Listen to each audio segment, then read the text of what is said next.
Okay, chapter 14. At that time, Herod the Tetrarch heard about the fame of Jesus, and he said to his servants, "This is John the Baptist. He has been raised from the dead. That is why these miraculous powers are at work in him."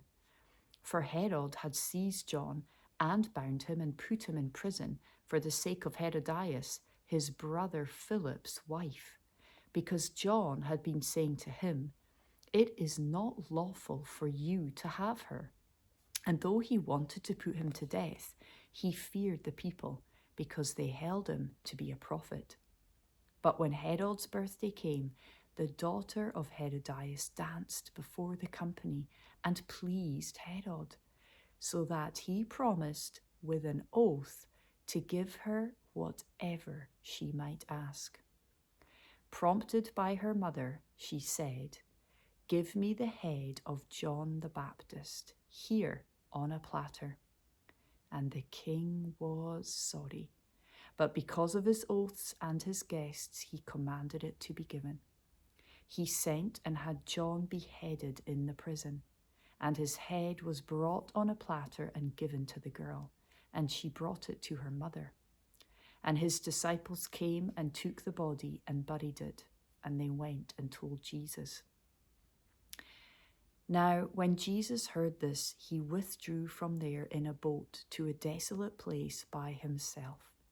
But when the crowds heard it, they followed him on foot from the towns. When he went ashore, he saw a great crowd, and he had compassion on them and healed their sick.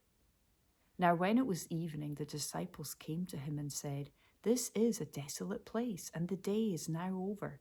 Send the crowds away to go into the villages and buy food for themselves." But Jesus said, "They need not go away. You give them something to eat." They said to him, "We have only 5 loaves here and 2 fish." And he said, "Bring them here to me." Then he ordered the crowds to sit down on the grass, and taking the 5 loaves and the 2 fish, he looked up to heaven and said a blessing.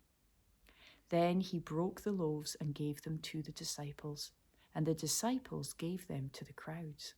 And they all ate and were satisfied.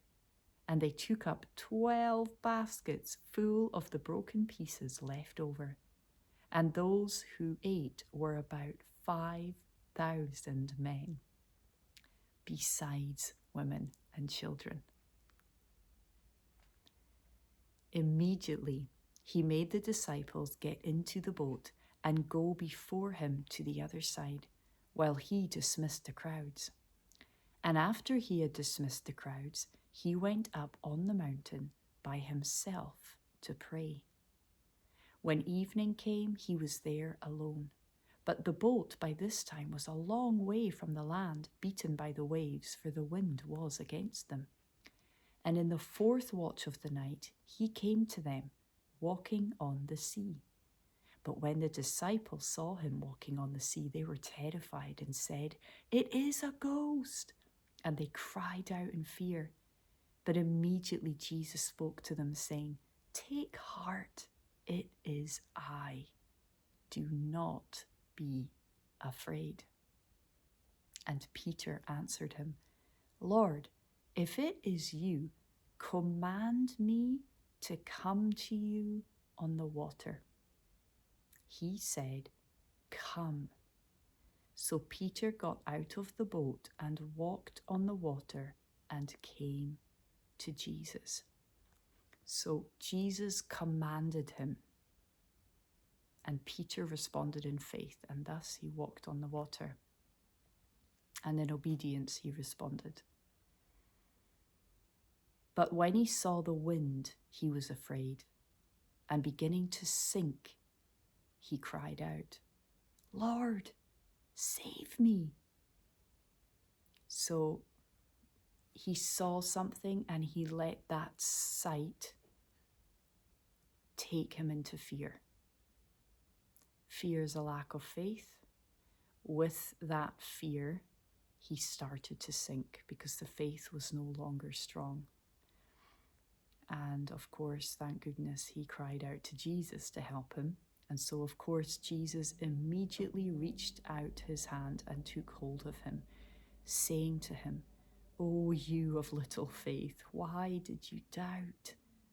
And when they got into the boat, the wind ceased, and those in the boat worshipped him, saying, "Truly, you are the Son of God." And when they had crossed over, they came to land at Gennesaret. And when the men of that place recognized him, they sent around to all that region and brought to him all who were sick, and implored him that they might only touch the fringe of his garment. And as many as touched it were made well. Let me just read that again. And when the men of that place recognized him, they sent around to all that region and brought to him all who were sick, and implored him that they might only touch the fringe of his garment. And as many as touched it were made well.